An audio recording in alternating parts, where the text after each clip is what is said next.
Friend, I am doctor Harshad Rawal MD homeopaths और मेरी channel में आपका स्वागत है।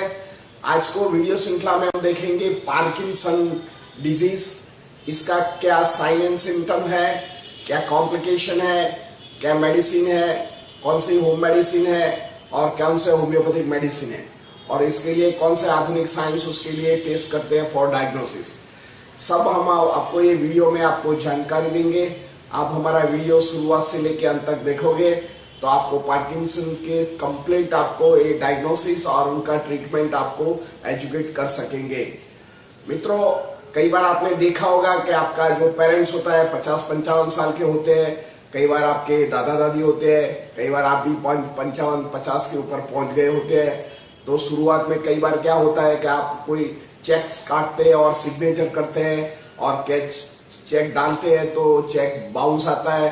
उसका कॉज बताया जाता है कि आपका जो चेक में जो सिग्नेचर किया है ये वेरीफाइड नहीं होती है। मित्रों, आपने 2-3 बार ट्राई करते हैं, फिर से डालते हैं और फिर से बाउंस हो जाता है, तो आप गुस्सा होकर मैनेजर के पास भी चले जाते हैं। तब मैनेजर साहब बोलते हैं कि श्रीमान जी, जेंटलमैन, यू आर, आपकी ओल्ड सिग्नेचर देखिए और अभी जो सिग्नेचर आता है ये सिग्नेचर में डिफरेंट आता है। એટલે मतलब क्या है कि आपको जो सिग्नेचर करते हैं पहले सिग्नेचर साथ कंपेयर नहीं होती है, तो आपको कोई ज्ञान तंतु का डिजीज हो सकता है, ऐसा ये वार्निंग देता है। ये जो वार्निंग होता है, हमारा जो सिग्नेचर मैच नहीं होता है, this is a primary symptoms of Parkinson. मित्रों, ये जो पार्किंसन डिजीज होता है ये क्या होता, कैसे होता है, तो इसके बारे में आपको मैं बताता हूँ। तो जो पार्किंसन डिजीज है, तो हमारा शरीर में जो ब्रेन में न्यूरॉन्स है, ये न्यूरॉन धीरे धीरे डाई हो जाता है, डेड हो जाता है। न्यूरॉन की जो मात्रा है जो बढ़ना चाहिए वो घट जाती है और धीरे धीरे डेड हो जाता है। तो ये जो न्यूरॉन की जो वाहकता है, ये मिथाइल डोपा नाम का जो एंजाइम्स होता है, ये डोपामाइन जो एंजाइम्स होता है ये रिलीजिंग फैक्टर है। ये रिलीजिंग फैक्टर में कमी आती है तो हमारा शरीर में ये जो रोग होता है ये पार्किंसन रोग होता है, ऐसा संशोधन हुआ है। मित्रों, अभी तक उसका जो डायग्नोसिस नहीं हुआ है, कौन से कारण से होता है, पर जनरली हमारा शरीर में डोपामाइन की कमी की वजह से ये रोग उत्पन्न होता है। मित्रों, ये कई बार आपने देखा होगा कि आपका शरीर ऐसे ध्रुजता है, तो उसका कारण भी ये डोपामाइन है। वर्ल्ड में अभी तक 50 करोड़ से 70 करोड़ लोगों ये रोग से प्रभावित है और इंडिया में 10 करोड़ से ज्यादा लोग प्रभावित है। तो मित्रों, ये जो ज्ञान तंतु का डिजीज है ये प्रोग्रेसिव डिजीज है और ये धीरे धीरे बढ़ता है और हमारी लाइफ क्षीण करता है। मित्रों, इसको आयुर्वेदिक में कंपवात भी बोलता है। कंप मीन्स ध्रुजना और वात मीन्स ये वायु प्रकृति के आभारी होता है, तो उसको कंपवात भी बोला जाता है। और ये आयुर्वेदिक में भी उसका अच्छी मेडिसिन है, ऐसे होम्योपैथिक में भी अच्छी मेडिसिन है। मित्रों, आज हम डिटेल होम्योपैथिक के बारे में आपको बताएंगे। तो उसका कौन सा साइन एंड सिम्टम्स होता है, तो सबसे पहले ये जो रोग होता है इसमें ट्रेमर आता है, ध्रुजारी आता है। पेशेंट को हाथ ध्रुजता है, नोट ध्रुजता है, शरीर ध्रुजता है, पैर ध्रुजता है।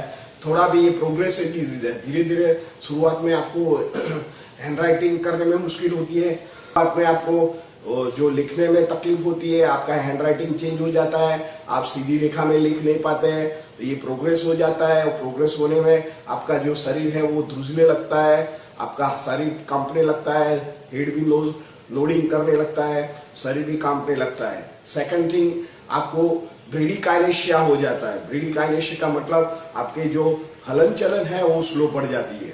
आप जो आंख है पटपटाता है, स्लो बोलते हैं, पटपटाते हैं, आप स्लो बोलने लग जाते हो। आपका जो वॉइस में एक ध्रुजारीपन आ जाती है, आप स्लो बोलने लगते हैं, आपका खाना पीना भी स्लो हो जाता है। आप कोई चाय पियो या चम्मच से खाओ तो हाथ ध्रुजता है, मुंह तक पहुंचना मुश्किल हो जाता है। तो कई बार आप माल नरिशमेंट भी हो जाते हैं और कई बार उसका बड़ा बड़ा भी कॉम्प्लिकेशन होता है। मित्रों, इसकी वजह से हमारा शरीर में रिजिडिटी आ जाता है, स्टीफ हो जाता है, शरीर में पेन हो जाता है, शरीर में थकान लगता है, वीकनेस फील करता है। पेशेंट फिजिकली भी वीकनेस लगता है और मेंटली वीकनेस लगता है। मित्रों, ये जो रोग होता है किसको होता है? जो ये रोग होता है, सबसे पहले जो लोग मेंटली वर्क ज्यादा करते हैं, तो सबसे मेंटली वर्क में एक तो डॉक्टर आता है जो सर्जन होता है, कंसंट्रेशन करके या फोकस करके ऑपरेशंस करता है या पेशेंट के साथ इंटरेक्ट करता है, तो उनका माइंड वर्क ज़्यादा रहता है, तो डॉक्टर को होने की संभावना रहती है। कई बार जो वकील होते हैं, कई बार जज होते हैं, उनको भी ये प्रॉब्लम रहता है। और कई बार आपने देखा होगा जो साइंटिस्ट होते हैं, कई बार वो कंप्यूटर रिलेटेड काम करते हैं, ड्राइंग करते हैं, कोई आर्ट में मशगूल होता है, उसको लंबे टाइम तक ये न्यूरॉन्स डैमेज होने की संभावना रहती है। कई बार मित्रों आपने देखा होगा कि जो गवर्नमेंट में अच्छी पोस्ट पर होती है उसकी लाइबिलिटी ज़्यादा होती है, तो कई बार ये सिग्नेचर करते हैं तो ओवर कॉन्शियस की वजह से उनको भी ये हाथ धुलना और राइटर क्रैम्प्स होना ये शुरुआत का लक्षण है और ये होता है, और ये उसको कम्पवात भी बोला जाता है। और जो डिग्निटी में काम करते हैं, जो हायर अथॉरिटी में काम करते हैं, उनको भी ये पार्किंसन होने की संभावना ज़्यादा रहती है। जो लोग मेंटली वर्क रहते हैं, रिस्पॉन्सिबिलिटी रहता है, जो लोग पर्टिकुलर काम में रहता है, उनको ये ज़्यादा रहता है। मित्रों कई बार बहुत ज़्यादा एक्सरसाइज करने से भी लॉन्ग टर्म आपको न्यूरॉन वीक पड़ने की संभावना रहती है। तो भी जो भी एक्सरसाइज करते हैं उसको एक तरह की एक्सरसाइज मत करो और लंबे तक एक ही एक्सरसाइज, शरीर को एफर्ट हो इतनी एक्सरसाइज करो, नहीं तो आपको ये डेंजरस डिजीज में आप सफल हो सकते हैं। ये प्रोग्रेसिव डिजीज है, धीरे धीरे हमारा शरीर धीरे धीरे हाथ जुड़ता है, बाद में शरीर जुड़ता है, बाद में आपका जो बॉडी काइनेशिया हो जाता है, बॉडी का जो शिथिलीकरण हो जाता है, ये सब कुछ सिम्टम धीरे धीरे आता है, प्रोग्रेस आता है और आपकी ओल्ड एज खत्म कर सकता है और आपको किसी के साथ डिपेंडेबल रहना पड़ता है। मित्रों इससे क्या कॉम्प्लिकेशन होता है?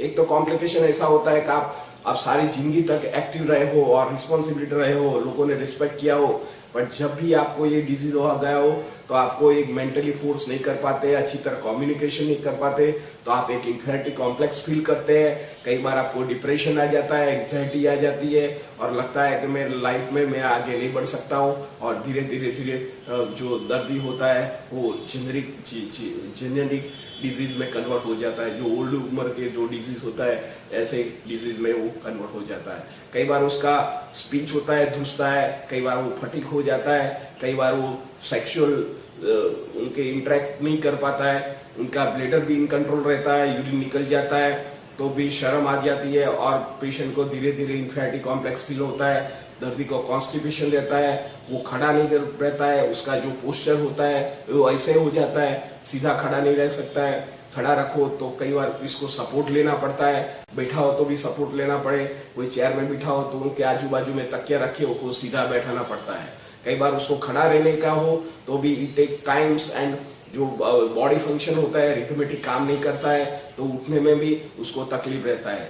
जब दर्दी चलता है तो एक एक पैर रख के और चलता है। शुरुआत के तबक्के में आपने देखा होगा जिन लोगों को पार्किंसन की शुरुआत होते हैं वो सीधी स्ट्रेट रेखा में नहीं चल सकता है, ये वाका चुका चलता है। तो उसका कारण भी आपको लगता है कि उन्होंने कोई अल्कोहल ड्रंकार्ड ले लिया है इसकी वजह से लेता है, पर वही कारण नहीं है।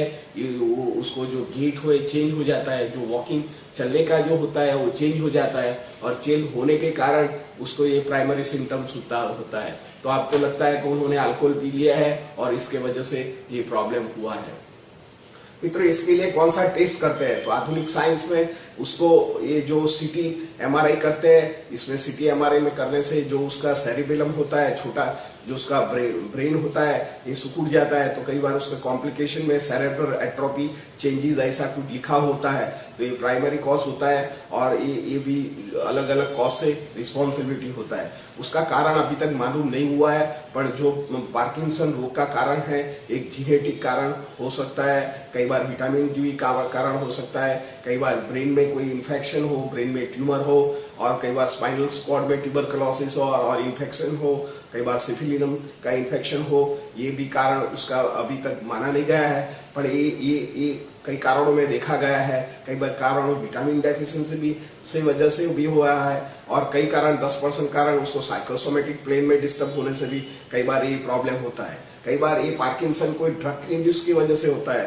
सपोज ये उसको पार्किंसन नहीं बोला जाता है। सपोज आपको अस्थमा की डेरिफाइलिन कोई ग्रुप की दवा लेते हो और उसको डबल डोज में लेने से आपको एक जात का ट्रेमर आ जाता है, तो ये ड्रग इंड्यूस ट्रेमर है, ये पार्किंसन ट्रेमर नहीं है।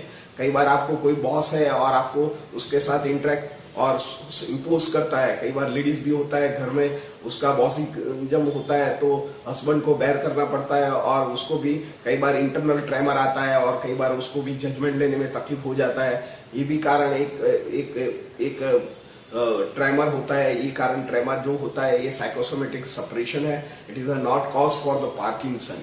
पार्किंसन हमने आगे बताया वही सिम्टम रिस्पॉन्सिबिलिटी है।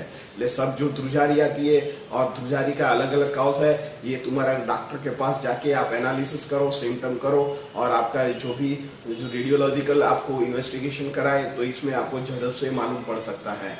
मित्रों, आप इसके लिए क्या कर सकते हैं? तो इसके लिए आपको होम मेडिसिन में बताओ तो विटामिन ई की मात्रा आपको बढ़ाने की है।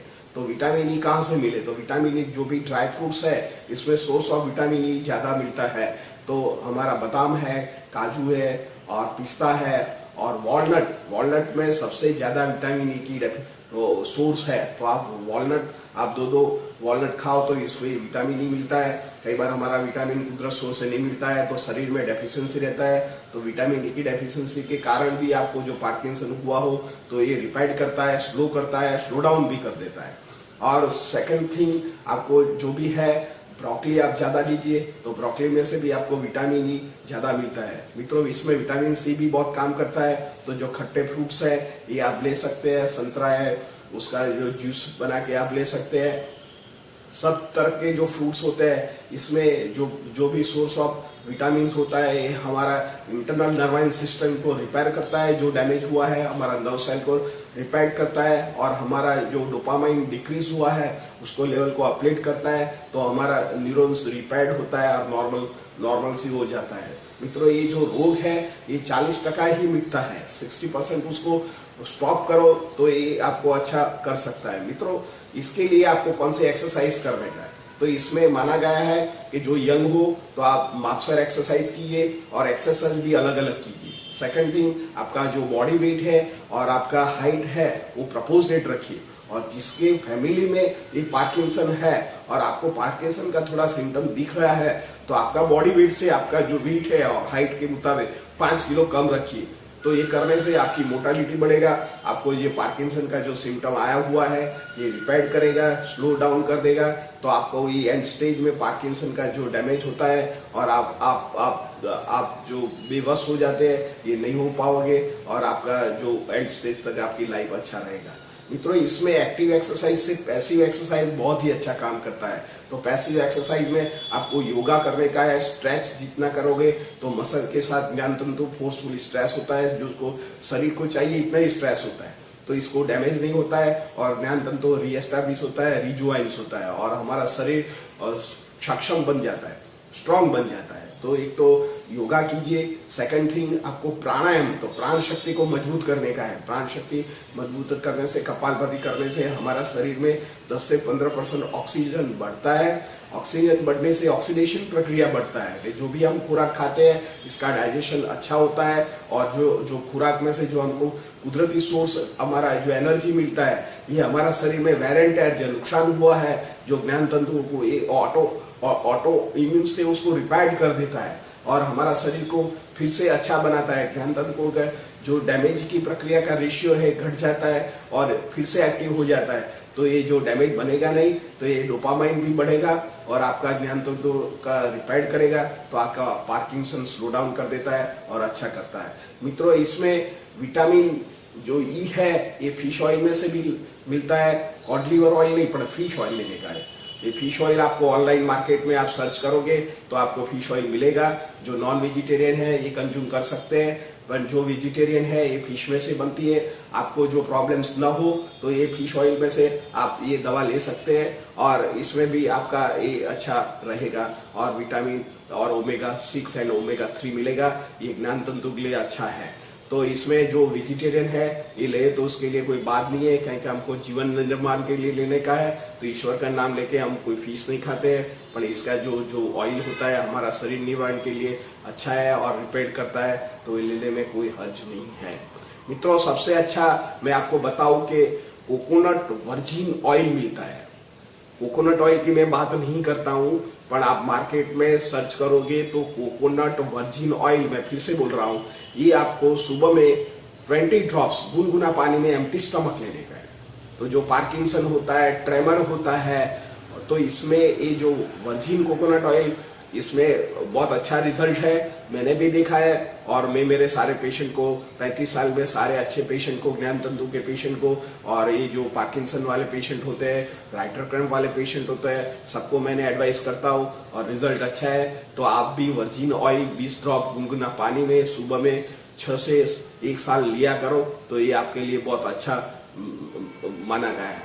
मित्रों, मेडिटेशन में भी आपने देखा होगा, जो लोग कायम में मेडिटेशन करते हैं, एक्सरसाइज नहीं करते हैं, और मेडिटेशन की वजह से उनका कॉर्टेक्स लेवल बढ़ जाता है। कॉर्टेक्स लेवल के हमारा उनका जो ब्रेन्स होता है ये बड़ा होता है, ये साइंटिफिकली प्रूव होता है। और ब्रेन बड़ा हो जाता है तो ब्रेन्स में जो न्यूरॉन भी बढ़ता है, और न्यूरॉन बढ़ने से उनका जो न्यूरॉन की डिस्ट्रक्शन रेशियो होता है कम हो जाता है, और कम हो जाने से उनका जो पार्किंसन होता है ये रोग स्लो डाउन हो जाता है। तो ये आप लंबे तक उसका एक एक्सरसाइज करो, तो ये माइक्रो एक्सरसाइज है।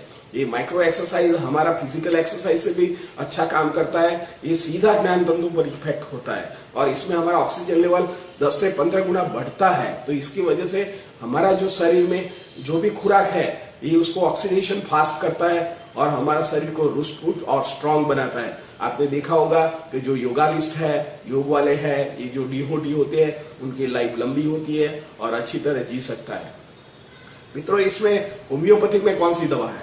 मित्रों, होम्योपैथिक में बहुत अच्छी दवा है। शुरुआत का स्टेज की भी है, सफर होने के बाद भी है, पर जो भी सफर हो गया है, कंप्लीट ट्रेमर हो गया है, सेकेंडरी स्टेज में आ गया है, इसका क्योरिंग 40% से 50% है। पर जो शुरुआत के सिम्टम में हमारे पास पेशेंट आता है, ये ठीक हो जाता है। मैंने 35 साल की उम्र में अभी तक 1500 से 2000 पेशेंट देखा है। इसमें 50 से 60% जो राइटर क्रैम्प्स वाले पेशेंट है, जो अर्ली पार्किंसन वाले सिम्टम्स होता है, जो गेट की प्रॉब्लम है, वॉकिंग की प्रॉब्लम हुआ हो, बैलेंस नहीं होता है, खड़ा नहीं पाता है, इसमें हमारे जो दवा है न्यूरोट्रांसमिशन बढ़ाता है। जो डोपामाइन घट गया हो तो लेवल बढ़ाता है, शरीर को मेंटली एंड फिजिकली फोर्सफुल बनाता है। आप होम्योपैथिक में दवा आप ले सकते हैं। मैं आपको 5-7 दवा का मैं अनुमोदन करता हूं, आप सुनिए, और आपको लगे तो आप खुद ले सकते हैं, नहीं तो कोई अच्छा होम्योपैथ के पास जाके, वेल एक्सपीरियंस होम्योपैथ हो और MD पढ़ा हुआ हो, तो आपको वेल बेटर आपका जो रोग का वो निदान अच्छी तरह कर सकता है, और आपकी जो डायग्नोसिस कर सकता है, और आपको क्योर कर सकता है। तो सबसे पहले जो दवा है जिनसिंगियम दवा है। जिनसिंगियम 30 पोटेंसी की दवा है, आपको 90 डेज तक लेने का है। शुरुआत को जो राइटर क्रैम्प्स होता है, आपका हाथ ध्रुसता है, आपको जब भी मेंटल डिमिनिश होता है तब आप शरीर ध्रुसता है, will power confident lack of हो जाता है, आप कई बार कोई रिस्पॉन्सिबिलिटी सिग्नेचर करता है और आपका बॉडी फोर्स नहीं करता है, तो ये रिदम सेट करता है, और ये हमारा ज्ञान तंतु का टॉनिक है। तो ये जिनसिंगियम 30 पोटेंसी की दवा आप 90 डेज तक सुबह दोपहर शाम को लेने का है। इसके साथ बायोकेमिक में कालीफॉस 6x पोटेंसी 2 गोली भी आपको 90 डेज तक लेने का है। ये मेरी फेवरेट दवा है, मैं कई पेशेंटों को दिया है। कालीफॉस वर्क वेल, पर 6x पोटेंसी से ज़्यादा पोटेंसी वर्क नहीं करो, आपके ज्ञान तंतु में बहुत इफेक्टिव होता है। मित्रों, सेकंड दवा है अगारिस्कस मस्कुलस। जो अगारिस्कस नाम की जो दवा होती है, ये हमारा कोरिया में भी काम करता है। कोरिया मीन्स ये डांसिंग, एक ही मसल डांस करे। कई बार लोगों ने देखा तो सारा नोडिंग होता है, कंटिन्यूस नोडिंग होता है, वन टाइप ऑफ डांसिंग। तो जब डांस करते हैं नोडिंग होता है, तो कई बार इनवॉलेंट्री नोडिंग्स होता है, तो उसको कोरिया बोलता है। कई बार शरीर एकदम डांस करता है, तो उसको कोरियन, मैं अगले वीडियो में हम कोरिया डिजीज के बारे में हम आपको डिटेल में बताएंगे। तो ये कोरिया डिजीज में भी काम करता है, राइटर क्रैम्प में भी काम करता है। तो ये जो एगारिकस मस्कुलिस जो दवा है 30 पोटेंसी में, ये भी 90 डेज तक लो। इसके साथ कालीफॉस 30 पोटेंसी ले सकते हैं। तो थर्ड जो दवा है कैलकेरिया फॉस। ये कई बार हमारा फॉस्फोरस एंड कैलकेरिया की जो कमी की वजह से, विटामिन डेफिशिएंसी की वजह से, विटामिन की वजह से जो प्रॉब्लम्स होता है, तो ये रिपेयर करता है, हमारा शरीर को कैल्शियम एंड फॉस्फोरस बढ़ाता है। तो जो हमारा बोन्स और न्यूरॉन्स में जो कैल्शियम एंड फॉस्फोरस की मात्रा बढ़ाती है, जो खनिज होता है, ये भी स्टेमिना बिल्टअप करता है, ज्ञान तंत्र को स्टेबिलिटी लाता है, और जो भी ज्ञान तंत्र को एक्स्ट्रा सपोर्ट मिलता है, एक जात का टॉनिक है। तो ये भी आपको कैलकेरिया फॉस बायोकेमिक में 6x लंबे टाइम तक चलाते रहो 2 गोली, तो उसका भी प्रभाव अच्छा है, और आपको जो पार्किंसन में बहुत अच्छा काम कर सकता है।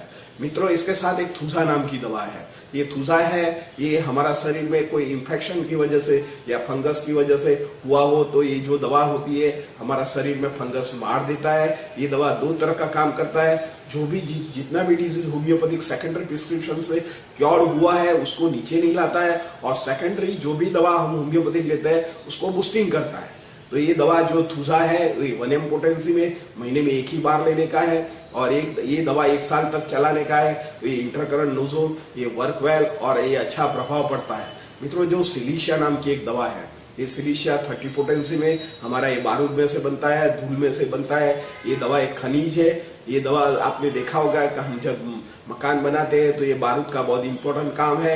ऐसे ही ये बारूद में से जो दवा बनती है उसको सिलिशिया बोलते हैं। ये सिलिशिया 30 पोटेंसी में आप लेने से जो शरीर के न्यूरॉन्स में वेरेंट या जहाँ नुकसान हो गया है, डैमेज हुआ है, कोई भी कारण हो सर, मेंटली या फिजिकली हो, तो ये बारूद जैसे हमारा मकान बनाने में बारूद रिपेयर करता है, ऐसे शरीर में इंटरनल स्ट्रक्चर होता है, जैसे हमारा किडनी होता है, जैसे हमारा स्किन होता है, जैसे न्यूरॉन्स होता है, मसल्स फाइबर में हुआ, जहाँ भी वेर एंड टायर होता है, तो ये दवा इंटरनल जाके उसको रिपेयर करता है कुदरती, और उसकी कोई साइड इफेक्ट नहीं है। और ये आप 6 मंथ तक चलाओ तो कई बार न्यूरॉन का जो डैमेज होता है ये धीरे धीरे स्लो डाउन कर सकता है, और आपको जो पार्किंसन और राइटर क्रैम्प में भी ये को मदद कर सकता है। कई बार मित्रों आपके खनिज की डेफिशिएंसी से होता है, तो कई बार जो सोना में से हमारी दवा बनती है ऑरम मेटालिकम, ये दवा भी आप 6x पोटेंसी में लो तो कई बार ये जो सुवर्ण के जो तंतु होते हैं और इसके कारण भी हुआ तो ऑरम मेटिकल रिपेयर करती है। कई बार कॉपर का जो सेल्स हमारा बॉडी में कमी होती है तो क्यूप्रम मेटालिकम दवा है, तो ये भी दवा आपको 30 पोटेंसी में सुबह दोपहर शाम लेने से तो ये खनिज को रिपेयर करता है, बैलेंस करता है। कई बार जिंक कम मेटा होता है, जिंक हमारा शरीर में कम हो जाता है, और zinc is one of the हमारा शरीर में कहीं से भी जिंक नहीं मिलता है। जिंक हमारा एक इम्यूनोफोर्स है, तो ये हमारा इम्यूनोफोर्स एक बार घट जाता है तो ये जिंकम मेटालिकम नाम की जो दवा होती है ये भी 30 पोटेंसी में आप लंबे तक लोगे तो खनिज के आयु हुई है, ये जो भी ट्रेमर हो ये रिपेयर हो सकता है। मित्रों, ये जो सब कुछ मैंने दवा बताया है, डू एंड डोंट्स बताया हुआ है, आप फॉलो कीजिए। मेरे को लगता है कि आप भी रिपेयर हो जाओगे और आप अच्छी स्वस्थ जिंदगी जी सकते हैं, ऐसा मेरा विश्वास है। क्योंकि मैंने अभी तक 1500 से 2000 पेशेंट देखा है, और इसमें से कई पेशेंट इसमें से बाहर निकल गए हैं। प्राइमरी स्टडी में आप इतनी दवा लो तो आपका जो प्राइमरी सिम्टम्स है ये ठीक हो सकता है। मित्रों, ये मेरा वीडियो अच्छा लगा तो लाइक कर दीजिए, शेयर कर दीजिए, या आपके फेसबुक अकाउंट में और व्हाट्सएप पे भी शेयर करो। जिसको भी ये ज़रूरत हो तो ये ज़रूरतमंद को ये वीडियो को जो एजुकेट करेगा तो उनकी लाइफ में एक सेवा का भाव रहेगा और आप किसी को हेल्प कर सकते हैं। मित्रों, फिर से मैं बोलता हूँ, ये मेरा वीडियो अच्छा लगा तो आप लाइक कर दीजिए। Thank you very much.